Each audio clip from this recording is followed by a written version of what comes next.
വെഞ്ഞാർമൂട് കൊല ചെയ്യപ്പെട്ടതിലുണ്ടല്ലോ, ആ പൊന്നുമോൻ്റെ മുഖം കാണുമ്പോൾ ഒരുപാട് സങ്കടം തോന്നിപ്പോയി. ആ മോൻ ആ ചിരിക്കുന്ന മുഖം കാണുമ്പോൾ ഉണ്ടല്ലോ, ഏതൊരു മാതാപിതാക്കളും പൊട്ടിക്കരഞ്ഞു പോവും. നമുക്കുമുണ്ട് മക്കള്. എങ്ങനെ നിനക്ക് മനസ്സ് തോന്നി? നമ്മുടെ കേരളം ഉണരണം. ലഹരി മാഫിയക്കെതിരെ നമ്മൾ ഉണരണം. എവിടെ ഉണരാന്?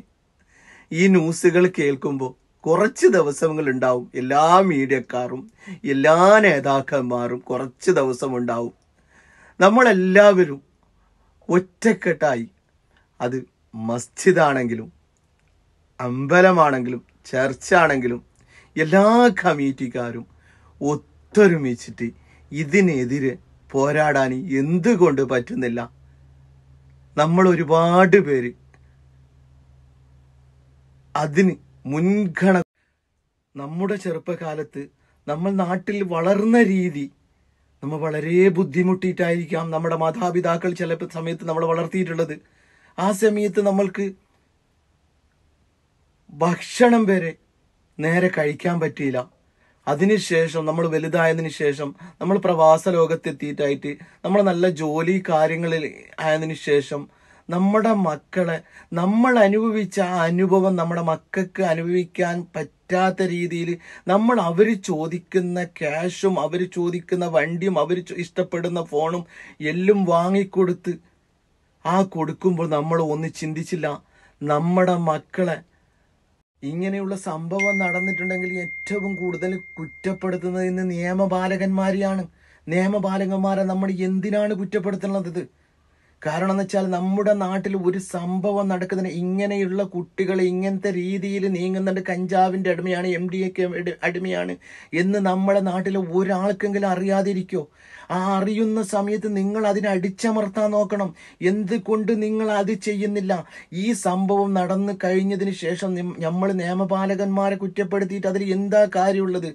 നമ്മുടെ ഓരോരു ജമായത്തും അത് അഥവാ ആണെങ്കിൽ മറ്റുള്ള മതസ്ഥരാണെങ്കിൽ എല്ലാവരും ഇതിനെതിരെ രംഗത്തെറിഞ്ഞാൽ നമ്മുടെ കേരളത്തിൽ നിന്ന് ഈ ലഹരി മാഫിയ നമുക്ക് അടിച്ചോടിക്കാൻ പറ്റും. നമ്മൾ അത് എന്തുകൊണ്ട് ചെയ്യാത്ത? ഉണരണം. എല്ലാ മാതാപിതാക്കളും ഉണരണം. എല്ലാ ജ്യേഷ്ഠ അനുജന്മാരും ഉണരണം. നമ്മുടെ അനിയൻ അങ്ങനെ ചെയ്യുന്നുണ്ടെങ്കിൽ അതിനെതിരെ നമ്മൾ ശബ്ദിക്കണം. നമ്മൾ ഉണർന്നാലേ ഇനിയും നമ്മൾക്ക് ഇങ്ങനെയുള്ള ഒരു അപകടം, ഒരു ന്യൂസ് നമ്മൾക്ക് കേൾക്കാതിരിക്കാൻ പറ്റും. ഇല്ലെങ്കിൽ വീണ്ടും നമ്മൾ കേൾക്കും. അതിനു വേണ്ടി എല്ലാ മാതാപിതാക്കളും എല്ലാ ജ്യേഷ്ഠാനുജന്മാരും ഉണർന്ന് പ്രവർത്തിച്ചാൽ ഈ ലഹരി മാഫിയെ നമ്മൾക്ക് ഇല്ലാതെയാക്കാം. നമ്മൾ അന്വേഷിച്ചില്ല നമ്മുടെ മക്കള് നമ്മൾ അയച്ചു കൊടുക്കുന്ന ഈ ക്യാഷ് കൊണ്ട് എങ്ങനെയാണ് അവിടെ നാട്ടിൽ വളരുന്നുള്ളത് എന്ന് നമ്മൾ അന്വേഷിച്ചില്ല.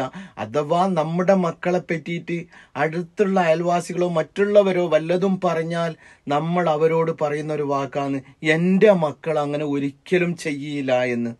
പക്ഷെ നമ്മൾ അങ്ങനെയല്ല പറയേണ്ടത്.